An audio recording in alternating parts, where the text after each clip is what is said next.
The number one thing keeping key account leadership awake at night isn't competition, pricing pressure, or even talent retention. It's that they don't actually know what's going on inside their most important accounts. And I'm talking about the accounts that matter. Could be your top 100, could be your top 50, and in some industries, it's as few as 10 accounts that make up 50% or more of your global or national revenue. Now, most people hear that and think, well, leadership has that dialed in, right? They've got dashboards, CRM data, account managers reporting up. But I've spent 27 years working in complex sales training, and I've helped global organizations generate billions in additional revenue from their strategic accounts. And I can tell you from direct experience, most leadership does not have the visibility they need into these accounts. And what makes it worse is how most organizations respond to that gap, because the response creates a problem that is far more damaging than the gap itself. So what does leadership actually need to see? When I work with organizations on their strategic accounts, I look at 4 areas. And most commercial leaders, when I walk them through these, realize they can't confidently answer even half of the questions. Account direction is the first one. What is the long-term direction of this account? What does the account need from your organization right now, 1 year from now, 2 years from now? And assumptions in strategic accounts are expensive. Then there's the relationship stability. How stable are the relationships inside the account? If you're the VP of strategic accounts or commercial leadership in North America or globally, who should you actually be talking to in your top 10, top 50, and top 100 accounts? Who needs to know your name, have your phone number, and who do you need to be actively building a relationship with right now? Third is P&L visibility. Do you understand how the account is netting out, what margin you're making, whether you have enough revenue this month, next quarter, next year? And the fourth one is investment leverage. Are you able to leverage your investments in the future? What is the net when it comes to what you want to grow in the account, the investment in the relationships, and partner in strategic direction? When it comes to what you want to do to grow the account, invest in the relationships, and partner in strategic directions. These are the questions company leadership needs to be able to answer about their most important accounts, and most of them can't.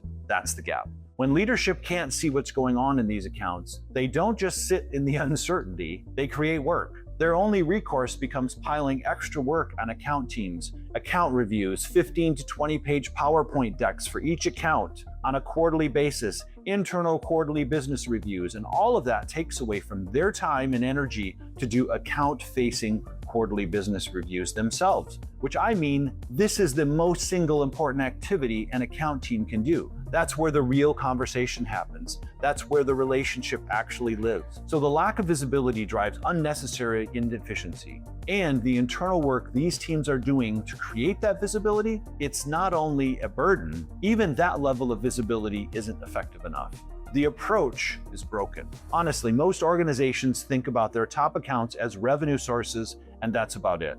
I want to challenge that. A smart selling organizations will have someone working in their largest accounts who is mining for future expansion, products expansion, service expansion. These accounts are going to be on the cutting edge of the market because of the volume they use. They'll have needs long before anyone else does, issues and gaps where you can leverage your experience well before your average or high accounts ever surface the same problem. Your biggest accounts are oftentimes moving the direction of your selling organization, not just funding it, and that changes how you have to treat the relationship entirely. Now, if this is resonating with you, hit the subscribe. I put out content on strategic account management weekly. Treating those relationships strategically requires more than good intentions. It requires a system, a framework that creates visibility across the organization. And I want to be specific who needs access to that visibility, because it's not just the sales tool. Every one of these functions should have visibility into the account to touch, review, and update the strategic accounts. Operations, finance, commercial, and HR, each of them needs to understand what the relationship with that account looks like, how they play a role in securing it, and how they help identify future growth opportunities, both for your organization and for the customer. The visibility into these accounts is essential. This is an organizational problem that touches every function, and the organizations that solve it are the ones that protect and grow the accounts that matter most. Now, if you're managing strategic accounts, you want to go deeper and you want to maximize all of them, let's talk. I work with enterprise account managers to install the systems and frameworks that actually protect and grow your biggest accounts. It's the same system I use to grow an Amazon account by over $9 billion.